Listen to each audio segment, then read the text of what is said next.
My name is Chloe Crawley, and this is my final film analysis presentation over the movie Jaws, which was made in 1975. My next slide, I'm going to start by stating a few facts about this movie.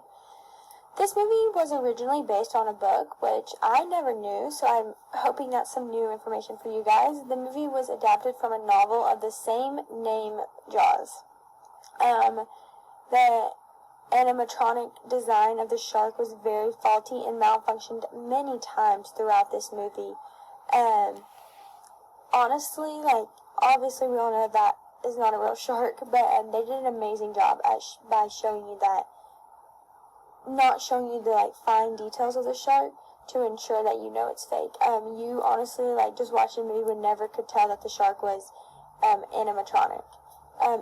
The next one, it was the first major film to be shot on the ocean. I think that's amazing because there is a million movies on the ocean today, and to find out that Jaws is the very first is the very interesting fact I learned. The box office value was $476.5 million. That is outrageous and more than most of the movies made today.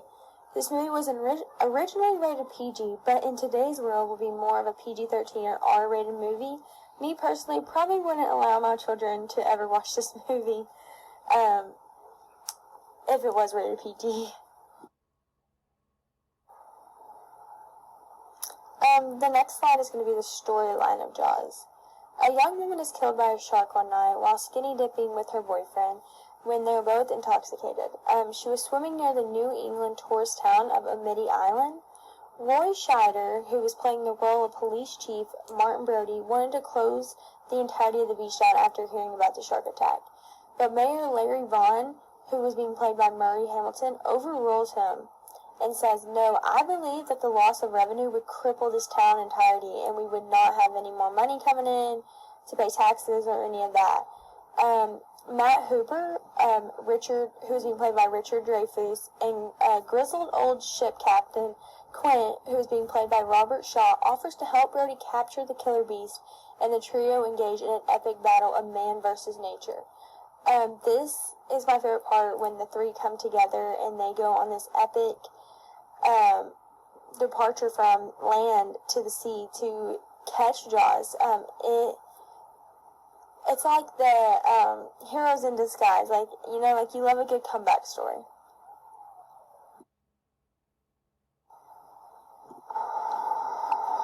The next slide is the relation of shot to shot, which has a lot to do with editing.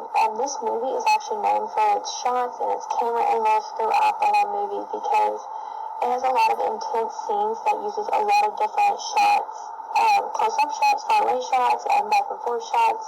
And below is a picture of one of the camera angle shots from the scene Get Out of the Water. My next slide, I'll explain a little bit more. But this is the scene when Brody, and the shot is whenever it goes back and forth from Brody to the shark attack that is happening in front of him, because he is realizing that there is a shark attack going on and it isn't a false scare anymore. On my next slide is going to be the explanation of shot to shot. Once the man comes up to talk to the sheriff in the beginning of the scene, the shot changes to an over-the-shoulder shot. This helps to show how the sheriff is still concentrating on the sea, although there is a distraction in front of him. Then the shot goes back to a medium close-up. That is once the sheriff realizes it is a false scare and just kids playing chicken in the ocean. Spielberg then uses fast cuts in many different angles because there's a lot of action from the kids playing in the ocean. He uses a wide shot, medium close-up, and a close-up. It then changes to a mid-shot when the character is looking for his dog, then to a high-angle shot to film the log that the dog was playing with earlier to portray that the dog had disappeared and more than likely been attacked from the shark. Once the shark attacks the young boy, he uses a contra zoom. When the camera is moving forward and out at the same time to portray that the sheriff has realized what is happening in the ocean. To end the scene, he still uses a shot to show the float that the kid was on earlier to portray that he was attacked by the shark.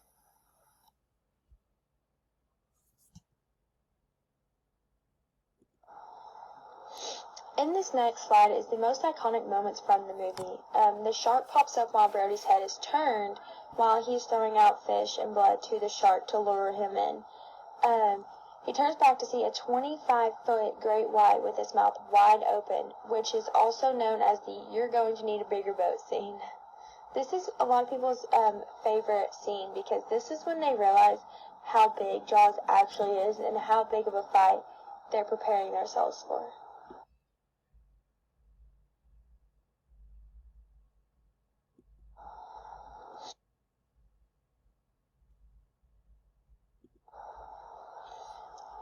This is the most iconic moments from the movie continued. This is the ending where Brody shoves a pressurized scuba tank into the shark's mouth. Over to your right, you can see a picture of Brody on top of the mast of the Aura, and it is sinking as he is shooting the tank, and this caused the tank to blow up while in the shark's mouth, causing the shark to go up in a flurry of blood. This is a scene that this is probably actually the most favorite scene of the movie for me by far, because this is when the underdogs come out on top. Nobody believed they could do it. Nobody believed it would happen, and this is when they win. This is when they kill Jaws, they kill the shark, and they realize that they have done it and they have saved their town.